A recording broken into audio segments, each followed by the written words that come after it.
Peace and blessings, and welcome to the 50th episode of the Heritage Hip Hop Podcast. This episode is brought to you by Transparent Credit Repair, the superheroes of the financial literacy and credit repair world. Open your wallet to receive income and not to pay debts by cleaning out your credit report. Clearing your credit gives you the chance to enjoy your money rather than give it out to pay bills. If you would like this opportunity, please contact Transparent Credit Repair at www.transparentcreditrepair.com. You can also contact them at 862-250-5122 and tell them Heritage Hip Hop referred you to get something special in your transaction. That's right, everybody. We have reached the 50th episode of the Heritage Hip Hop Podcast. The podcast where we interview your future favorite artists and bring them to you today. And on this episode, we have a female artist that believes in bars and being herself. Not only does she represent snowboard culture, she represents hip hop in its purest form: beats, rhymes, life, and a message.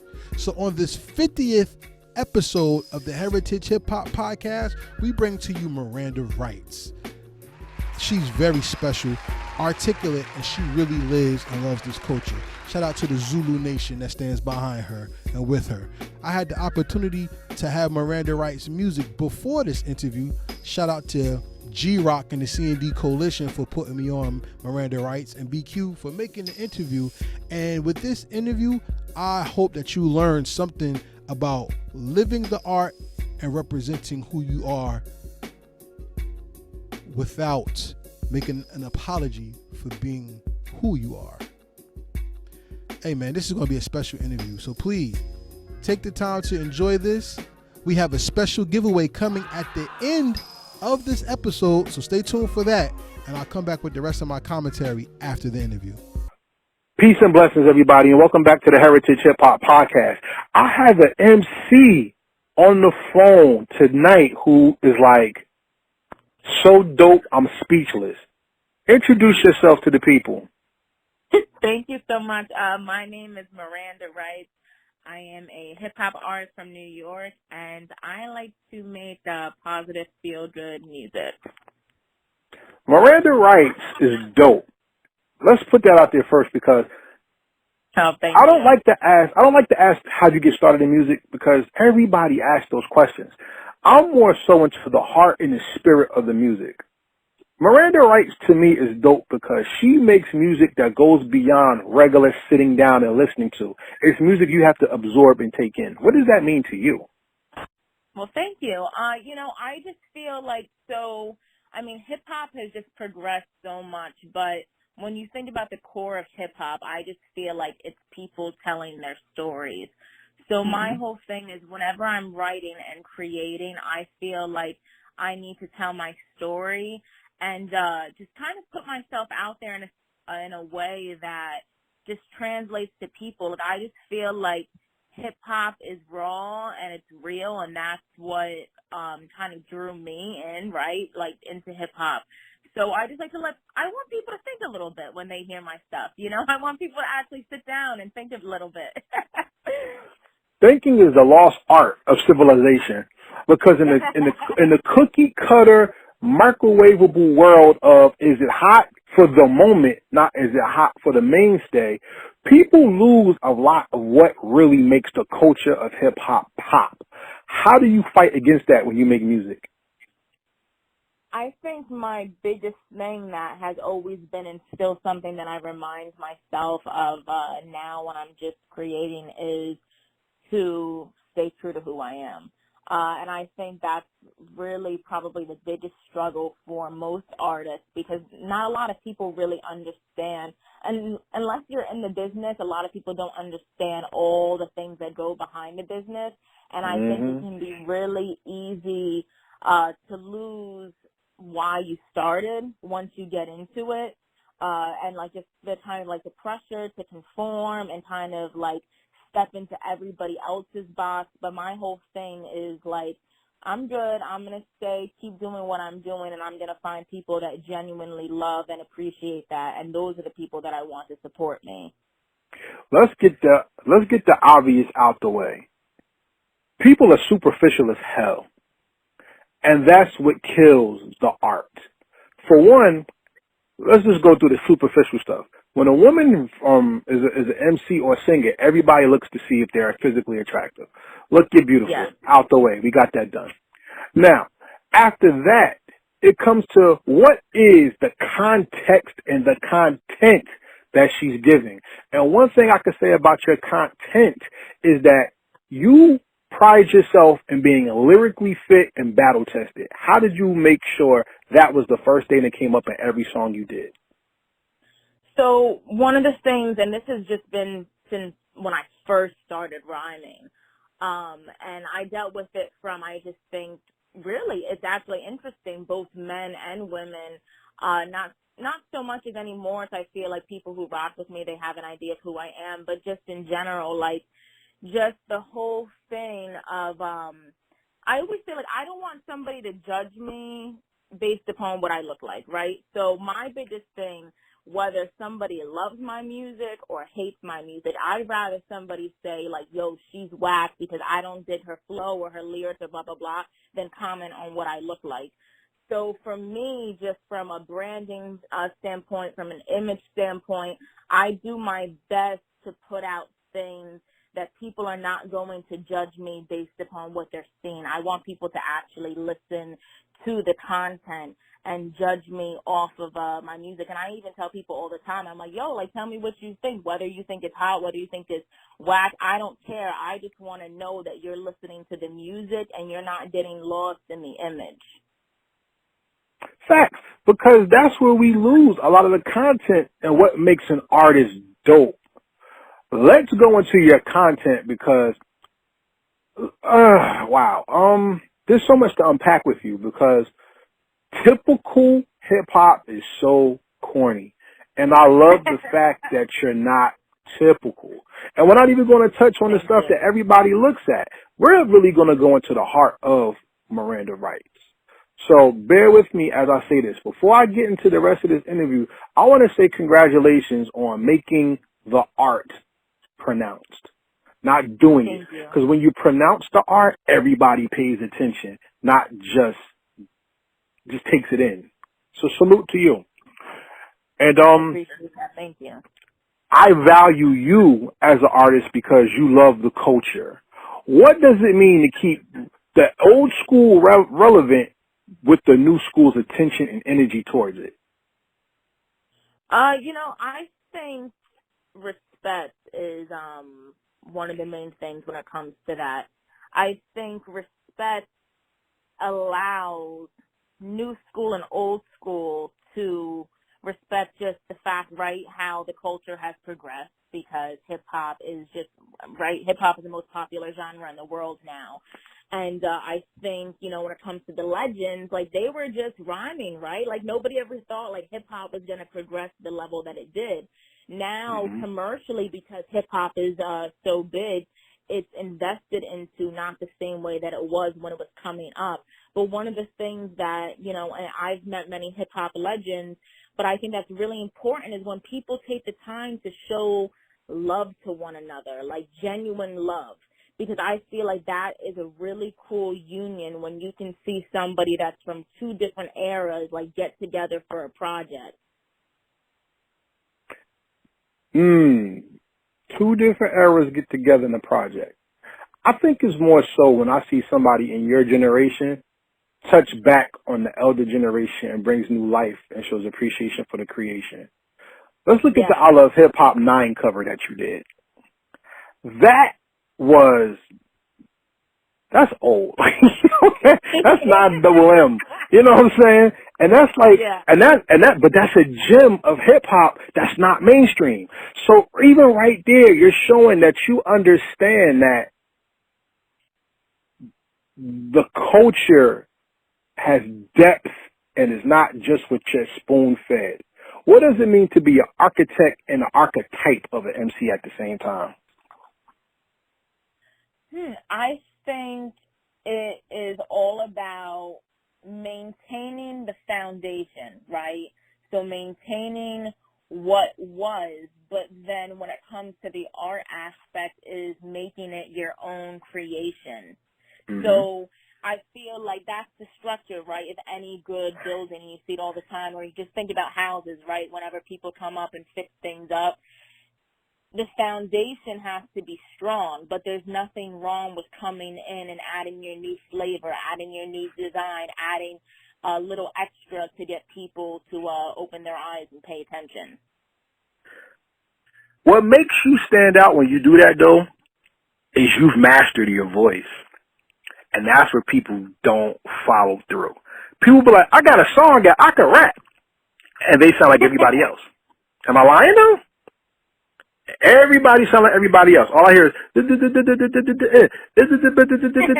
or, bro, but that's not their voice. You know?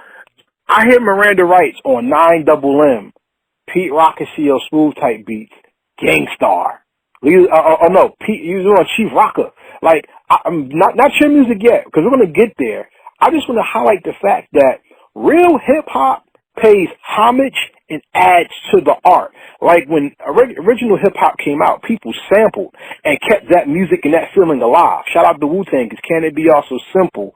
Or, oh my God, it's so many songs that they sample from, like the Charmels, you know what I'm saying? Like, yeah, and that kept that alive. And then it made you want to go back and appreciate the older sound. And you're doing the same thing. I salute you for being, like I said, an architect that goes and finds the art, and an archetype, because you're going to inspire others to be just as nice, if not try to be better. So salute to you. That means a lot. I appreciate that. Thank you. So let's have some fun then. Let's go into Miranda Writes, because you've been rocking for a while now, and one thing I can say is as you've grown, your beat selection has changed and your wordplay has changed. Let's start with one of my favorite songs that you made, which is the MW Anthem. Talk to me about the creation of that. No way that. Yeah. So the MW Anthem, I made it like it was inspired from my love of the slopes, because I love to snowboard. And with that song, I really wanted to make a feel good song. So my whole vision was kind of taking like the lingo of snowboarding, right, and putting that into the song to introduce new people to that culture. But the overall concept of the song was just, right, like, sky's the limit. I'm jumping in it. Like, I just wanted it to be an anthem for people to get hyped up on the slopes too, but also just in, like, a personal life and, you know, aspire to achieve more. You know what's sad? See, the X Games was real big, and COVID just killed it, right? and I mean, have you ever been featured on the X Games? I have not been on the X Games. However, so what's crazy is I just performed at this year's Burton U.S. Open. Nice. Which is Burton's version of the X Games. You know, it's like the largest snowboarding competition in the world. So it was a really incredible experience, and I always make a joke how I did that in February, and then the world ended in March with the coronavirus. That's crazy. But it was a really cool experience, and yeah, it was just really cool to just be a part of that and bring, I feel, like a different flavor to that environment. I was thankful to, you know, just the energy of it. It was a really amazing experience. So. Yeah, you're an amazing artist, and that made snowboarding come to life because the music matched the culture. It wasn't a placement, it came from the heart. That's what made that dope, because even at the end of the video, one man's like, I didn't know she could rap like that. You know what I'm saying? Even with that, it showed that, yo, you bringing something different, and when you form your own lane, that's when people start to take notice even further, and they start to dig. You see what I'm saying? Absolutely. Now, if I come off of the NW thing, because you said that was a long time ago, long time ago, as Bernie Mac would say back in the day, right? That was a long time ago. But even as you mature in finding your sound, let's go to the money, because that's a very social topic. It was very hard hitting because you got like the mom playing with the kids in the video, you know, things like that. You see what I'm saying? Yeah. And you're riding around showing the look of the money, but you're also touching about the heart of what it is to have and to have not. Why was it important to put a visual to that song? So for me, and just when I wrote that song, it was just a really crazy time in my personal life at that time. But then too, I just feel like in hip hop, like, and not even, let me go back a little bit, not even in hip hop, just in our culture as society. We not only do we praise money and we glorify money, and don't get me wrong, there's nothing wrong with like somebody making money. You know what I'm saying? Like, you do you. However, we always hear us talk about what they have. And the reality of the situation is that most of our population and just Americans in general aren't living that lifestyle. I feel like we're so used to, you know, talking about money and thinking about people that have everything, but we never really talk about the people that don't have everything. And the fact that most people do live paycheck to paycheck. Most people are constantly forced, you know, between the decision of, you know, what bill are they going to pay that week? How much do they have left over for groceries? And I just felt like that was important to highlight, because especially in hip-hop, we always talk about everybody. You see the Lambos and the Bentleys and all of the nice parts of money, but we never really want to talk about not having it. So I just wanted to really share people's real stories, and a lot of people's real stories, and just talk about money in a different way that we're not used to hearing in music right now. Yeah, Fonte said a very classic line when he said, "What the hell is selling out when ain't nobody selling?" Went over a lot of people's heads. You know what I'm saying? Yep, exactly. And that's the part of reality that I think is missing in hip hop, because a lot of people, we tend to live in the fantasy, because that's what we want to inspire. We want to entertain, and pain is not entertaining. Music is a healer that can help us get through the pain, but sometimes you need somebody who can give you the truth rather than just give you the fantasy. I want to talk about a truth with you. Are you, New York is your state. You pay homage to the old school. What does the Zulu Nation mean to you? I have a lot of love for the Zulu Nation. I'm actually a Zulu Nation queen.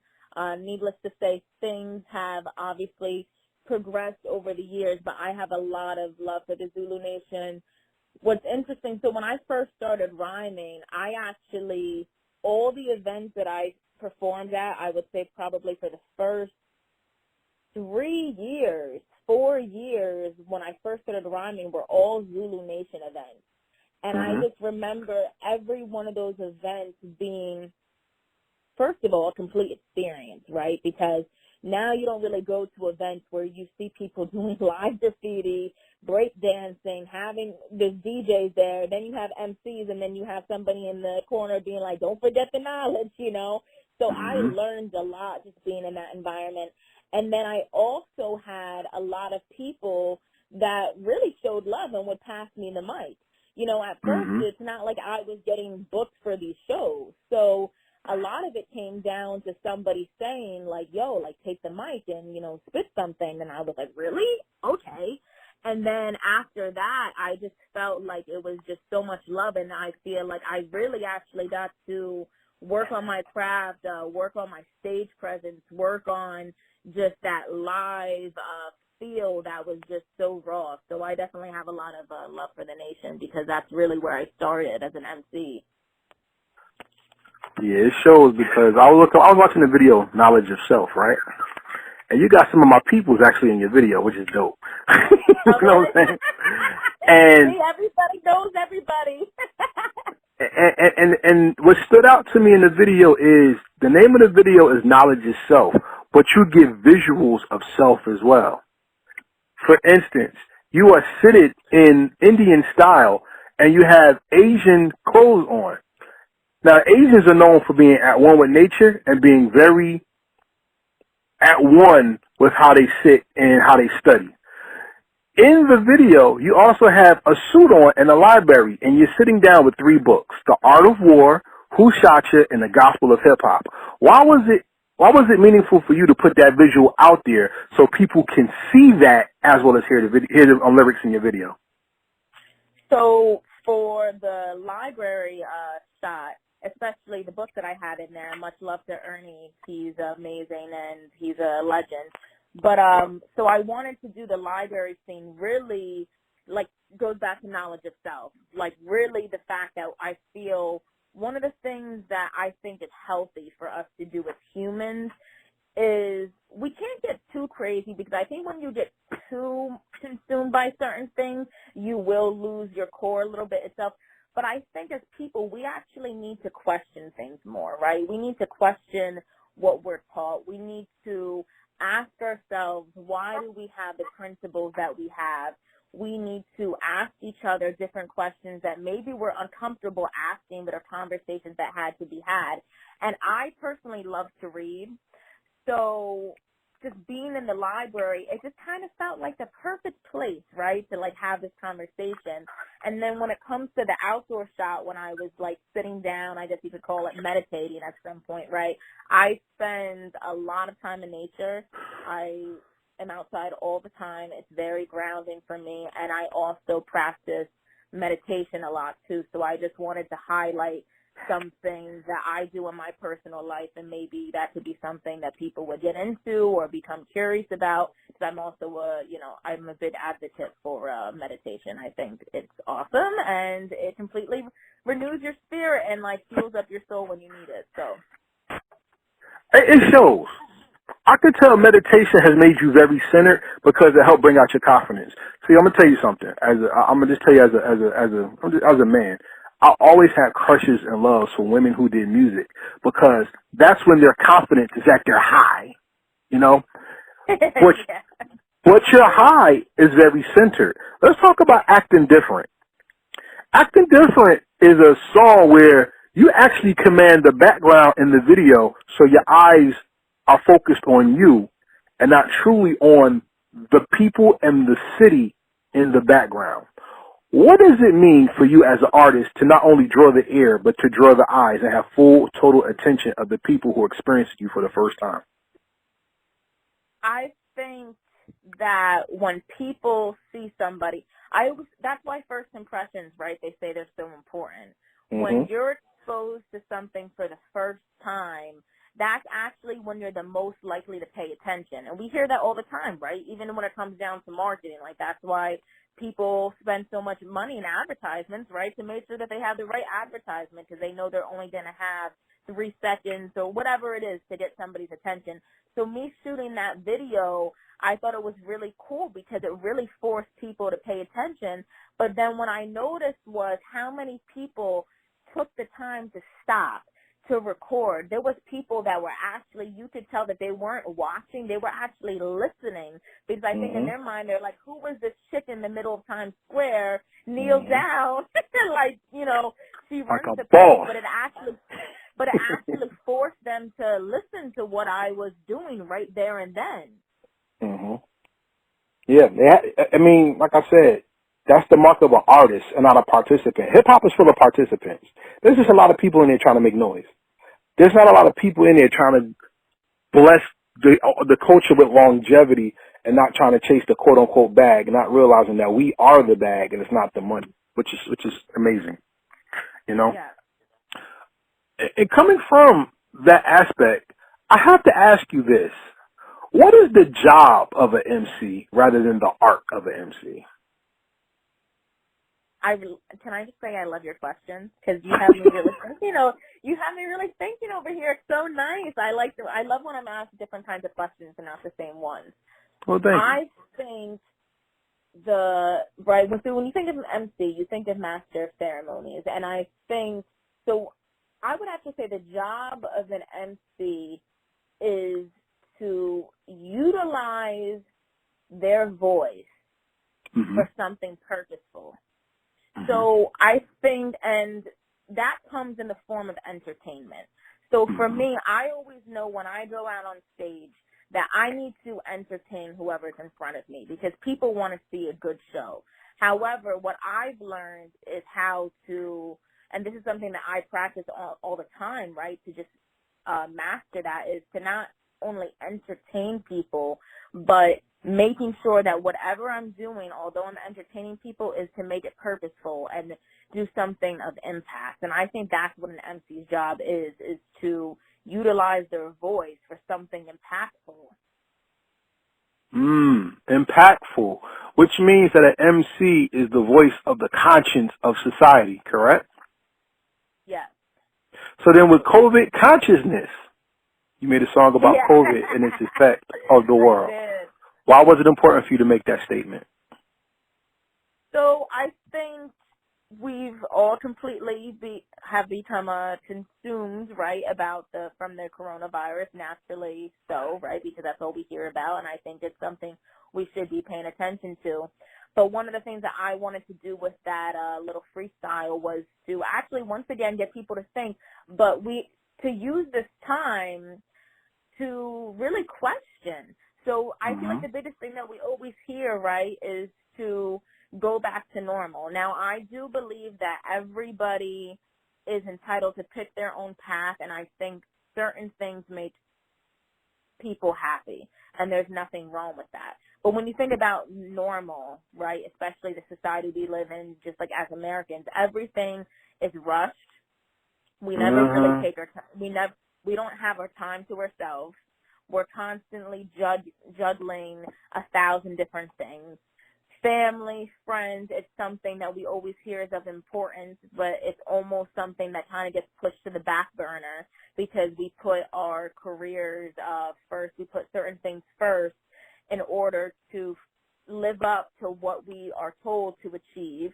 I think, and then you have to question, so what part is actually normal? Some people will say, like, it is normal to work, 40 hours, 50 hours a week for somebody else. And that's cool if that's normal to you. But I feel like this time has allowed me to ask myself certain questions. Like, I've had more time to spend with my family. I've had more time to, I know it sounds funny, but, like, take my dog for a walk. I didn't have that time before because it was nonstop 7 days a week of going to events, doing all of these different things. So I think we have to actually use this time going forward. What do we really want to define as normal, and has our previous normal really been normal? That's a good question. Because what is normal?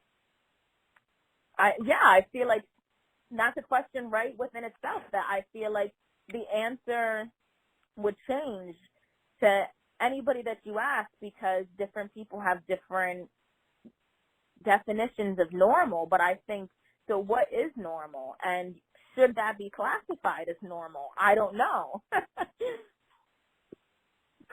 Classification, though, is the benchmark of a person knowing that they're actually being seen and heard.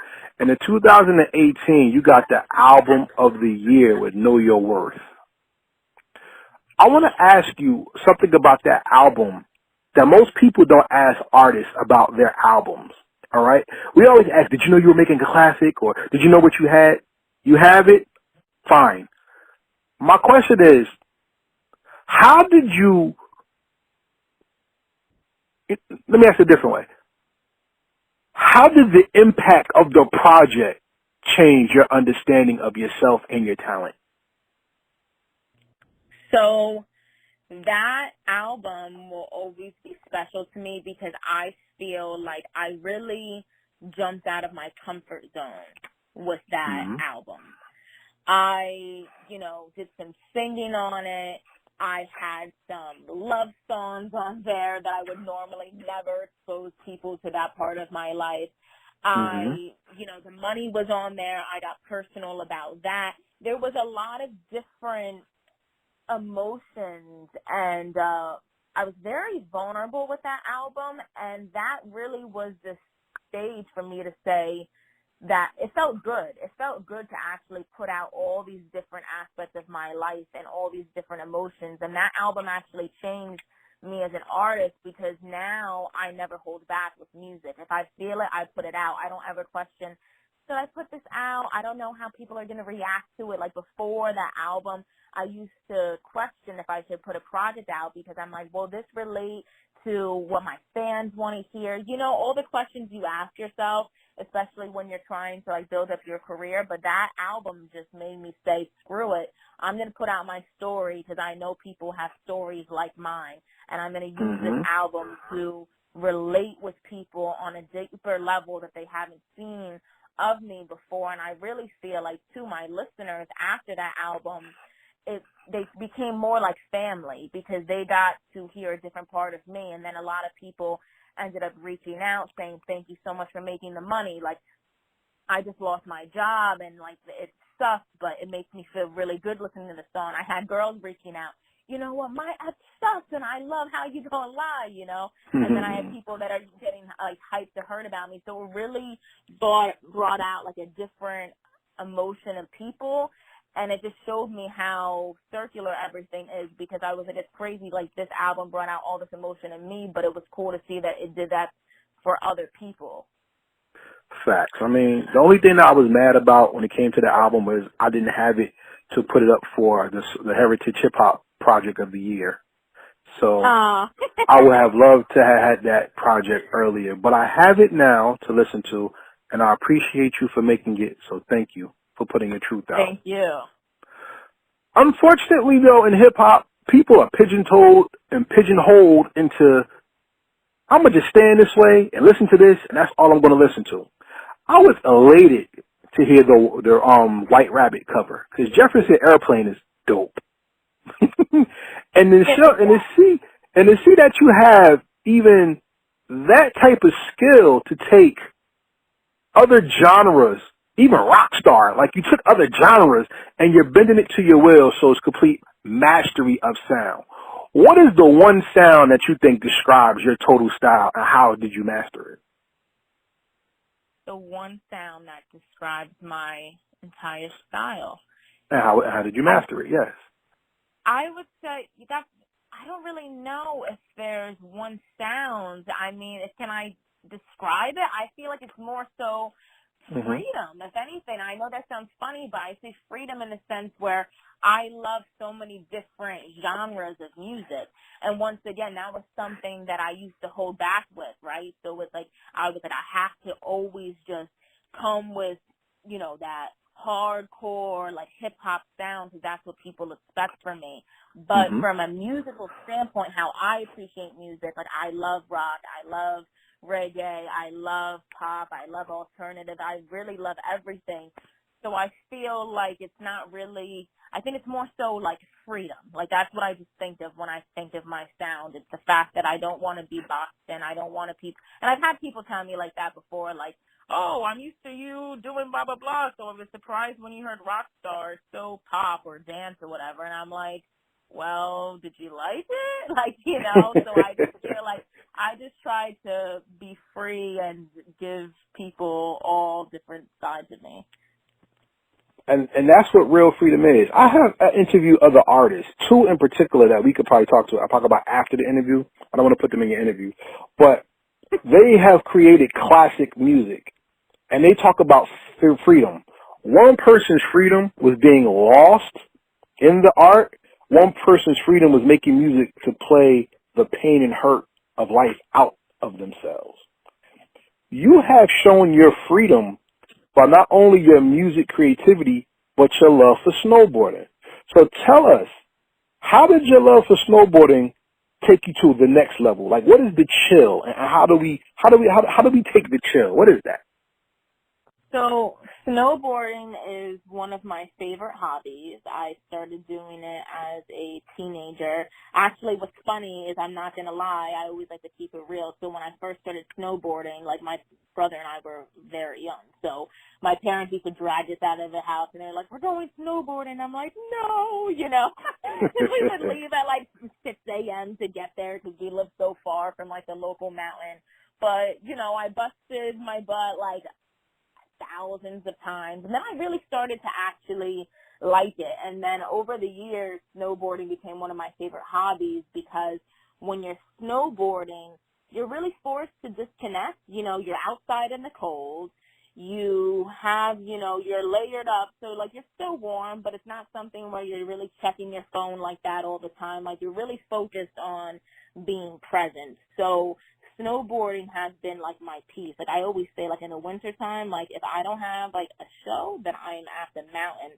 So the Chill Foundation is Burton Snowboard's nonprofit, and we have programs all across North America. I am their New York City ambassador, but our goal is to inspire youth to overcome their challenges through board sports because the youth that we work with.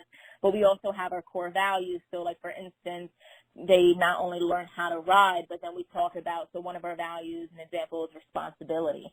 So we talk about how we use responsibility on the slopes, but then how we actually use it in our lives. So for Chill, I love being part of the Chill Foundation because I see how it impacts the youth and what a difference it makes, just like in their spirits, and I feel like their overall well-being. So I love being their ambassador, and that's why I'm constantly promoting and plugging Chill, because I think it's important that we not only do things for the youth, but we allow them to, step outside of their comfort zones, obviously, responsibly. But, so that's a little bit about Chill. Isn't it great how hip-hop is a door? And the sad part is everybody runs to the door and gets stuck in the doorway. But it's the people who really appreciate hip-hop that walk through the door and realize that hip-hop encompasses so much more than just making your head bob, that it actually helped you find your center, and your center is even more glorified on snowboarding, and you're helping kids, not only your beats, but you're helping them in life understand through your freedom of music and of appreciating the snow. Thank now, you. Do you see why I say you're dope? Well, I thank you for that. And for, like I said, and that was one of the other things, too, was a lot of our kids, they come from, especially like our New York program, they all come from the city. So a lot of our youth haven't even seen mountains before. So one of the reasons why I wanted to get involved with Chill was because, you know, when you just think about, like, overall, like, urban community, right? Like, that is hip-hop culture at its core. Yep. And then you are exposing now a new group of youth to something they've never tried before.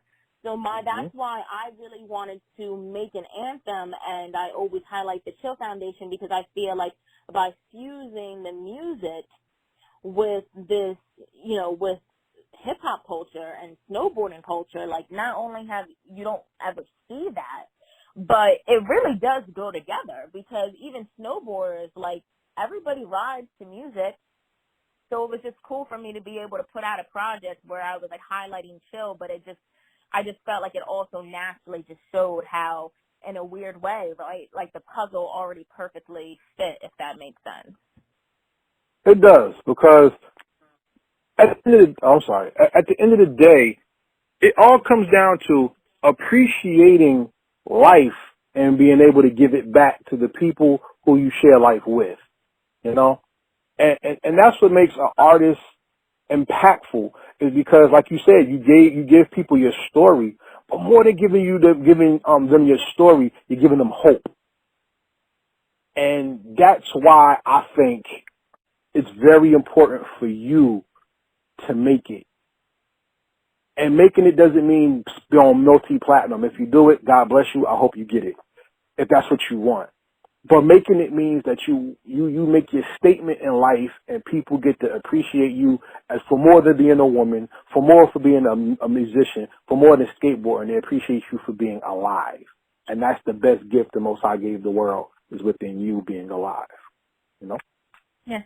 Well, thank you so much. Yes, I completely agree. I think that we all, like, that's why we say everything that I do, especially I've been rhyming for a minute, my whole thing is doing things that are impactful, because I think that's what is important. And like, I know you mentioned it numerous times before when you were talking about longevity. Like, that's where longevity actually comes in, is doing things that people will remember, not because you want them to remember, but because you made an impact. So I just feel like if I can give, right, a little bit of like peace and love and light to somebody else, I can only hope that they're going to take that right in their palm, and then they're going to pass that to somebody else. And that's really just what I try and do with my music.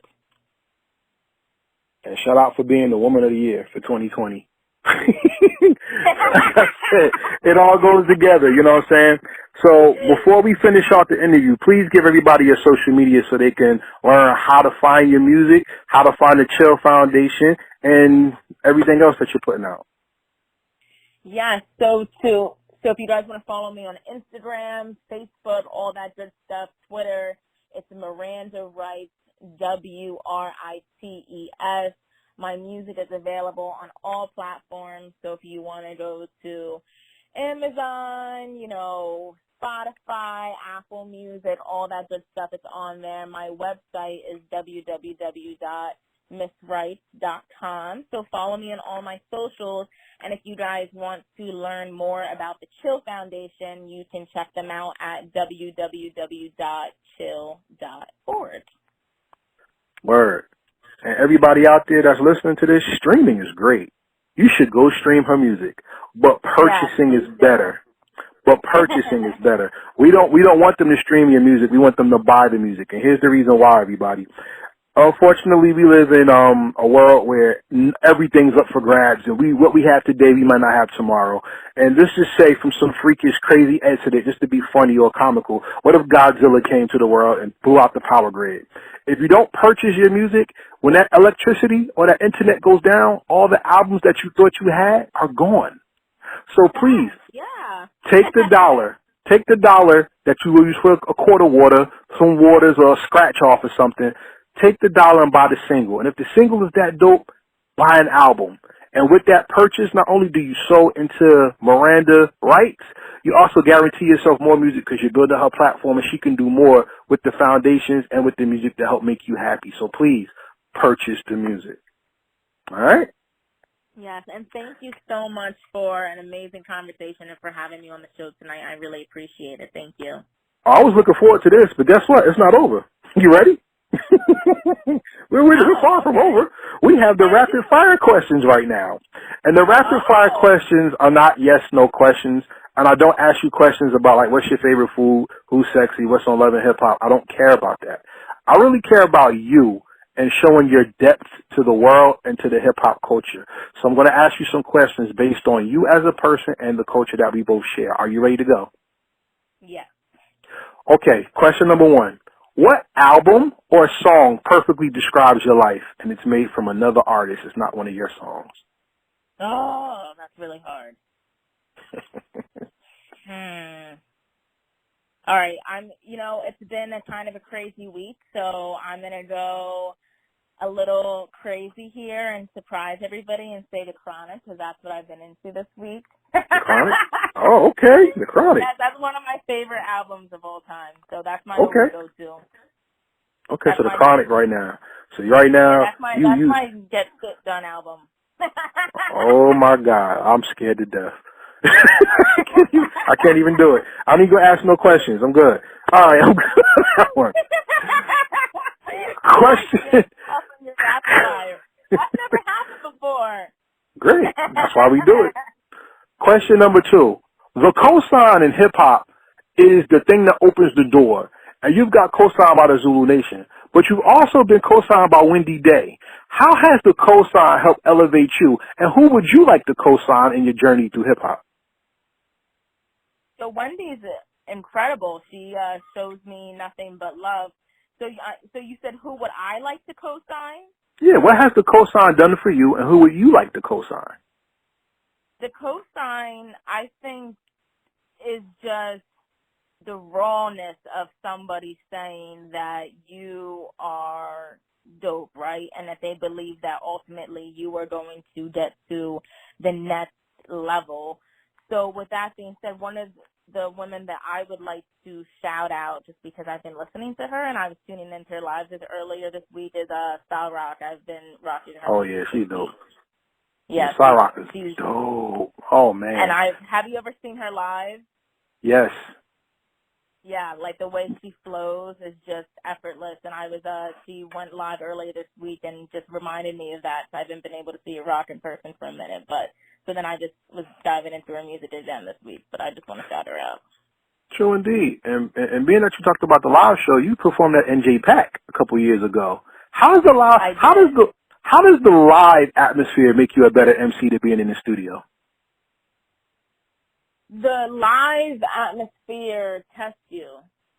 The studio is your playground. I feel like the live atmosphere tests you. There's always things that happen. I've performed at venues that, if I'm being completely honest, I feel like when I first got on the stage, they really didn't want me there, or they judged me. This was especially when I first started rhyming, because nobody, like, I feel like I've been judged so many times, right, for my appearance. So they're like, oh, God, you know? So I pick up the mic, and then you just see people's, like, expressions, and then I always just say, like, I'm just going to let my music do the talking. Like, I don't really need to, like, talk. I'm here to rap, so I'm going to rap. So I feel like the live atmosphere, it tests you. It makes you a better MC, and most importantly, it really teaches you the importance of having fun in this. Like, I have so much fun when I perform live. Yeah, and New Jersey is a very hard crowd. Now, I loved your performance. It is. Like, New York, that is tough, but New Jersey is actually, like, it gets gritty. Yeah. See, that's the one thing. People come to New Jersey and be like, where's your energy? And it's like, you're not impressing us. You got to really show us something.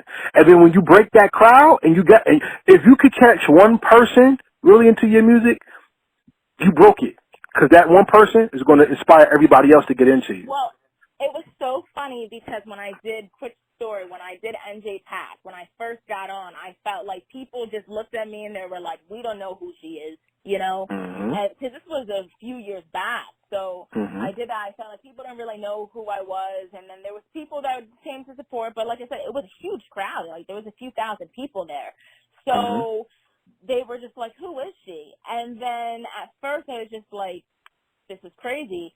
But by the end of the first, like, I would say after, like, the first two verses, maybe not even the first verse, when they knew that I didn't come to play games and I actually had something to say, by the time the set was over, I did this, like, crowd participation piece, and everybody was rocking. So I actually feel like environments like that, once again, it goes back to the testing you, because I think, and that's what you get when you go to New York, and when you go to New Jersey, is especially underground hip-hop environments, if you can spit, they will respect you, but they expect you to say something. And we do. And that's why, like I said, it was very important for me to do this interview, because I wanted to talk to somebody who's impressive and impressing every time she does her art. So that's what's up. All right, so here's my next question. The remix is a very important part of hip-hop, where we either changed the beat, added people to the song, or remade the song to give the song extra life. I want to ask Miranda Writes, what's the greatest remix ever made? The greatest remix ever made? That's a really hard question. Now, you have me actually in my head thinking of all the different remixes that I know. Yeah, we got to celebrate the culture. That's one part of the culture.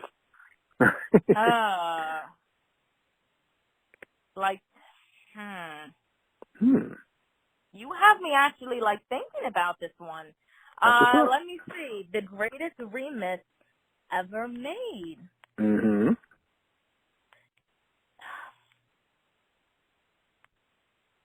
That's a really hard question. I don't know. Like, I'm like, I'm thinking of stuff. I'm like, right now, do you have me thinking, like, going back, you have me thinking of just, like, stuff that they used to do with, like, Missy and the stuff that she used to remix. Now you have me thinking the stuff that I've heard with J. Cole. Like, you have me thinking going back things that Jay-Z covered. So pick one. Thinking all these different things. Pick one. You gave me examples. Now pick one. You can't be wrong. It's okay. I just want to know how you feel about hip hop.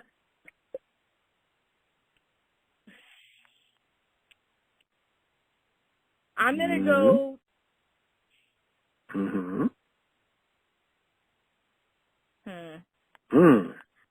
Can you figure out what addictive myths I'm thinking of?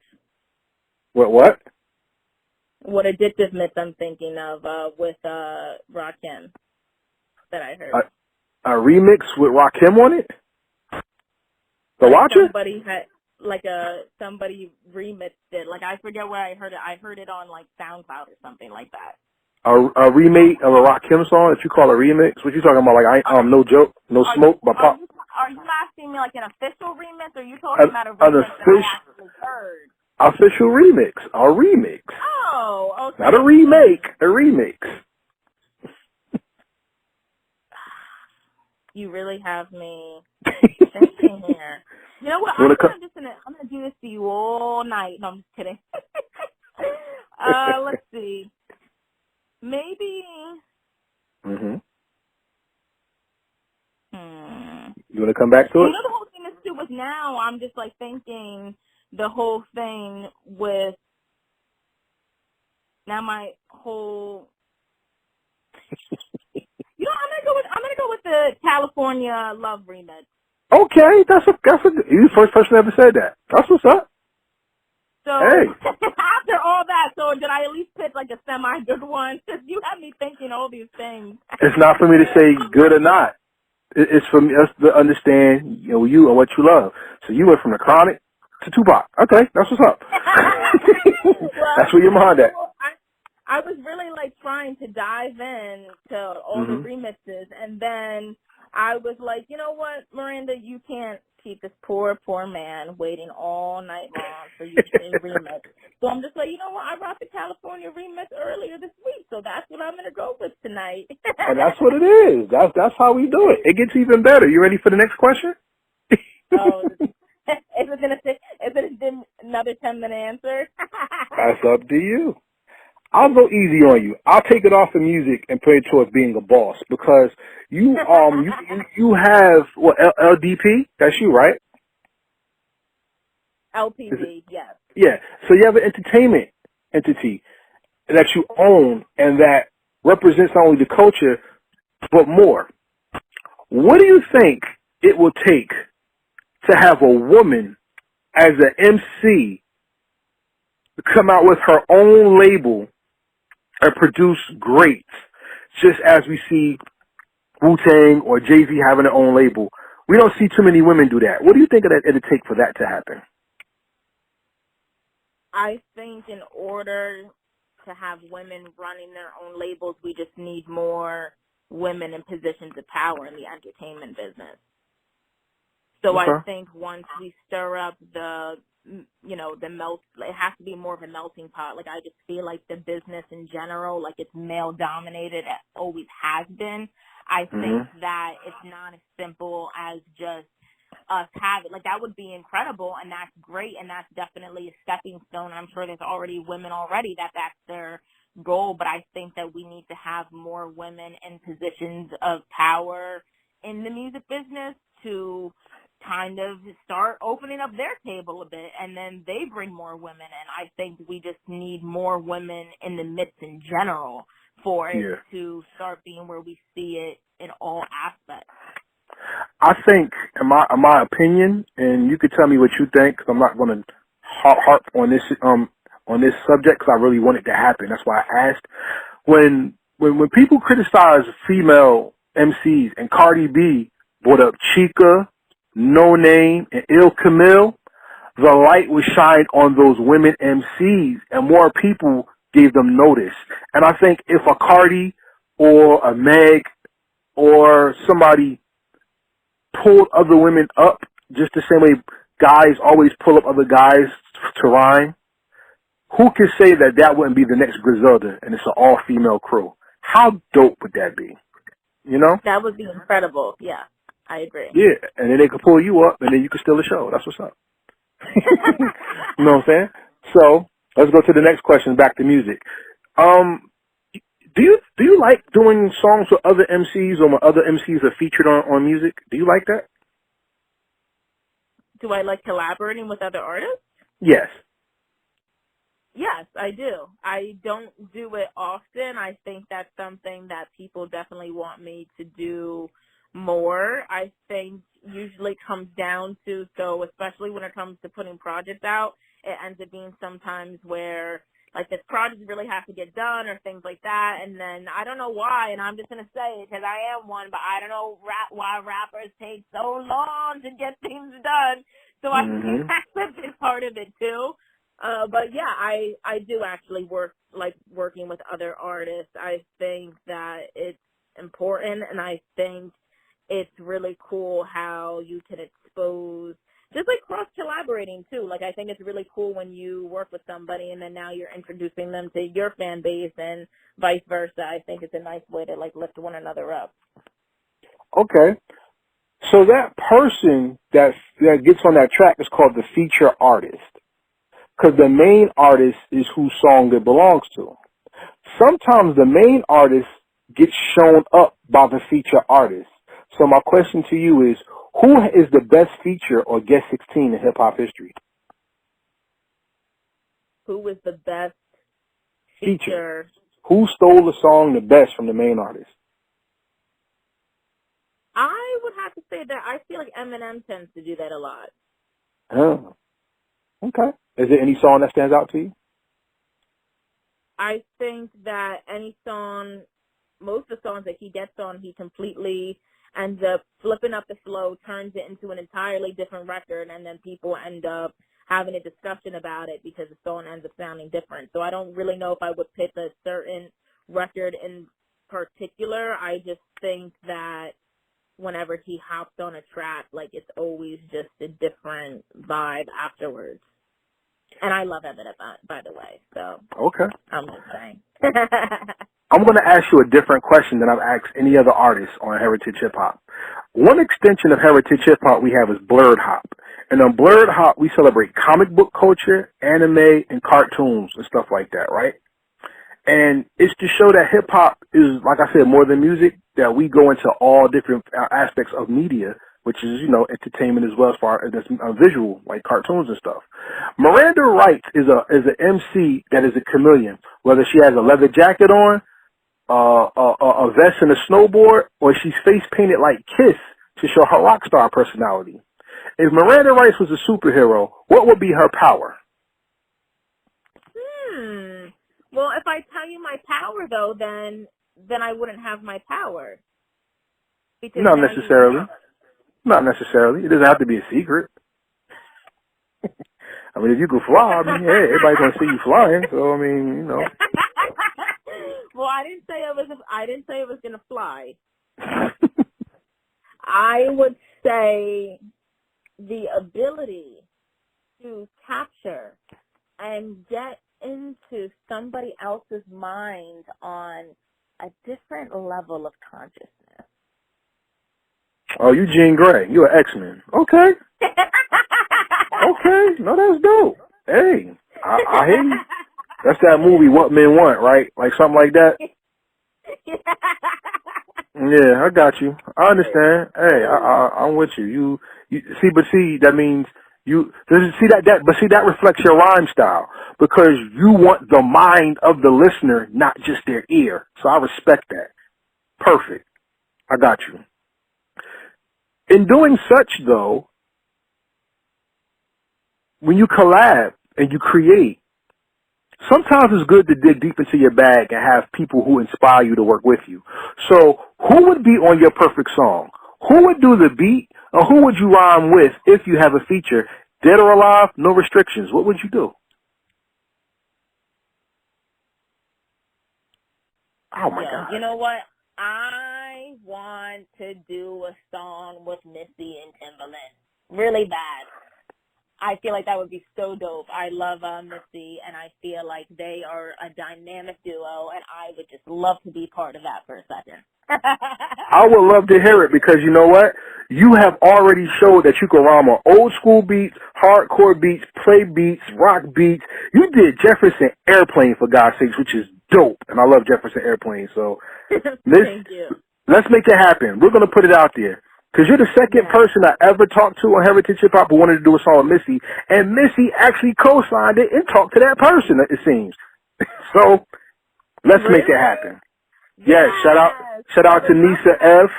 Because she said Missy is her favorite, and somebody must have played her the interview she did, because she was all in her Instagram co-signing her song. Let's get her to co-sign you. Like I said, I can't do it. Everything's in the Most High's hands, but we put it out there. Let's get Missy to collab with Miranda Writes one day. Soon. Yes. All right, so with that being said, everybody, we thank you for listening to this interview. This interview is not over, but Miranda Writes is so dope. We invite her to come back to Heritage Hip Hop. The last question of the episode. The last episode of this edition of the podcast is the most important question I ask at the end of every first interview.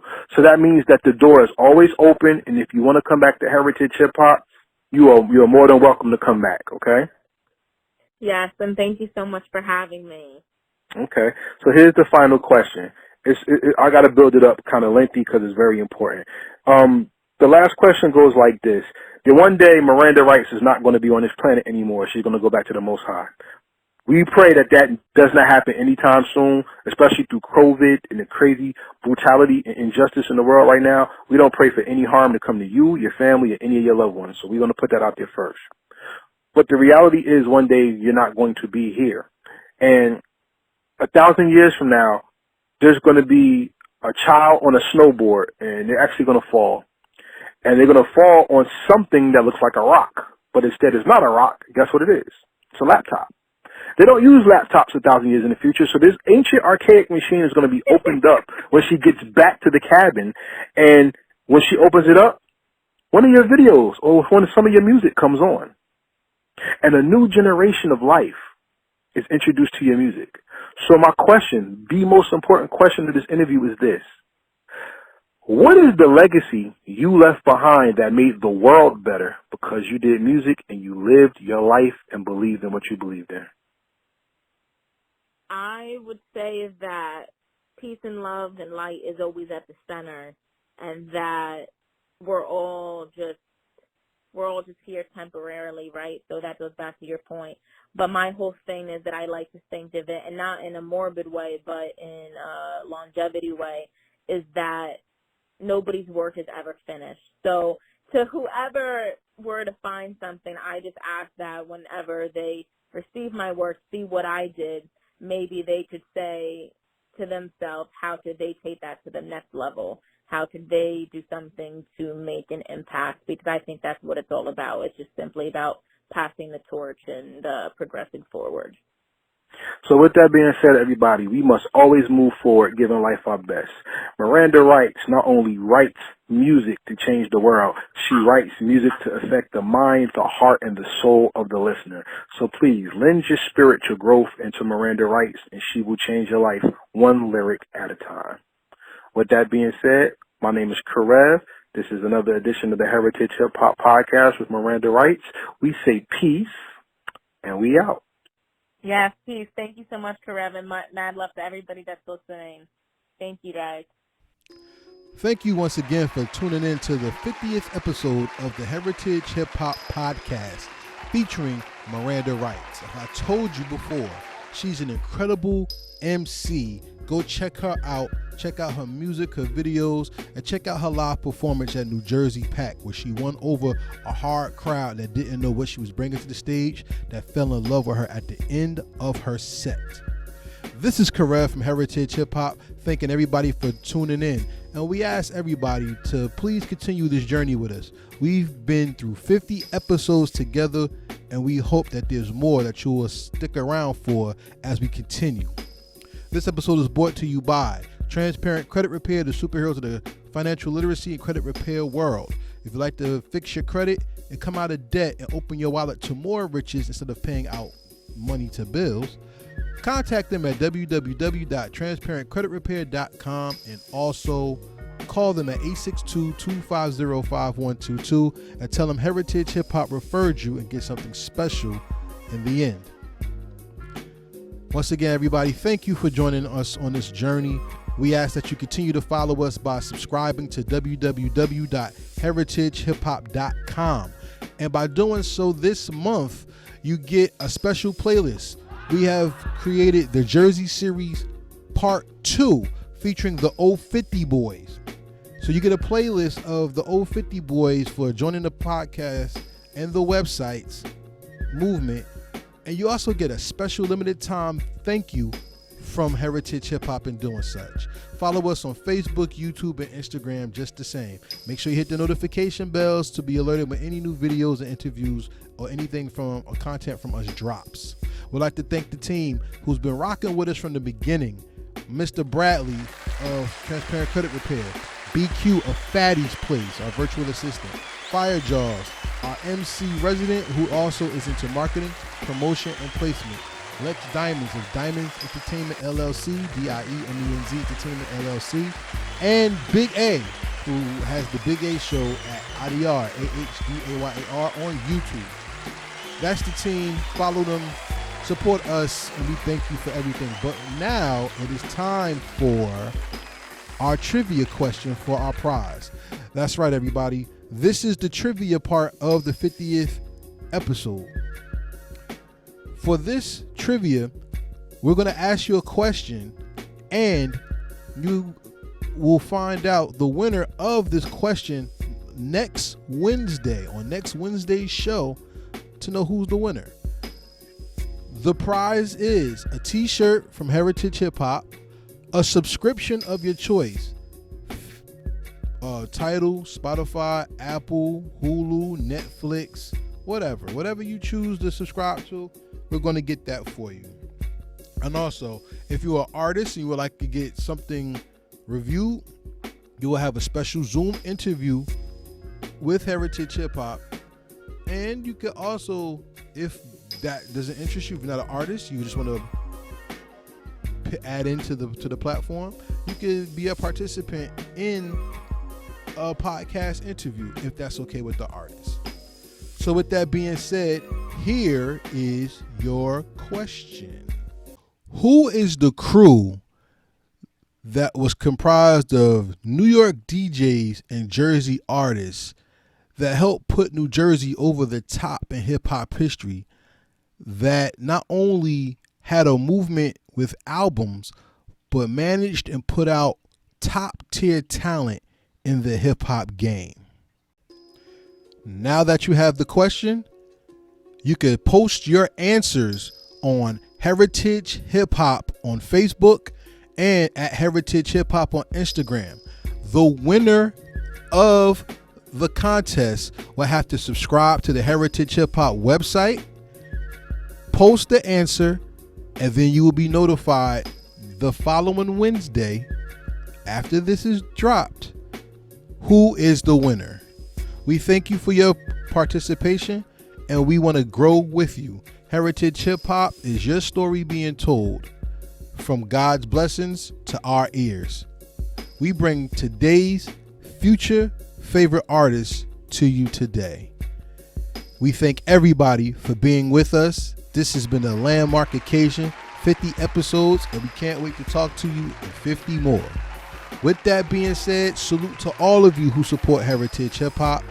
Salute to the team who continues to work hard and diligently to make Heritage Hip Hop possible. And shout out to everyone who's been on the journey with us, who has been inspirations. With that being said, this is Karev of Heritage Hip Hop saying peace. Happy 50th, y'all. And we out.